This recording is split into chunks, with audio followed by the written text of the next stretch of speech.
कि मल्लापुरम स्थित मुस्लिम education society द्वारा कॉलेज परिसर में लड़कियों के बुर्का पहनने और मुंह ढकने पर लगाए गए प्रतिबंध पर देवबंद उलेमाओं ने सख्त नाराजगी जाहिर की है। आपको बता दें कि इस तरह की सोच रखना घटिया और छोटी सोच को दर्शाता है।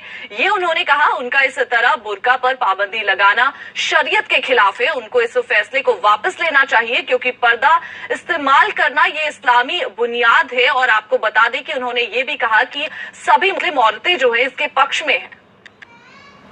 केरल की किसी मुस्लिम जमात या तंजीम ने बुर्के पर अगर पाबंदी लगाई है तो उसका ये कदम इंतहाई काबिल मजम्मत है और मुसलमानों की तरफ से मुतालबा होना चाहिए कि इसको वापस ले, चूँकि पर्दा इस्लाम के बुनियादी तालीमात में है और हर मुसलमान औरत के लिए ज़रूरी है कि वो पर्दा करे और पर्दे का हुक्म कुरान और हदीस से बराह रास्त साबित है। फिर पर्दा खुद औरत की हिफाजत करता है, इसलिए पर्दा एक लाजमी मुस्लिम पसंदा का हिस्सा है, इसका करना ज़रूरी है। इस पर कोई पाबंदी लगाता है तो वो काबिल मजम्मत है और उस पाबंदी का ख़त्म करना ज़रूरी है। देखिए, जैसा कि हमने पढ़ा और देखा है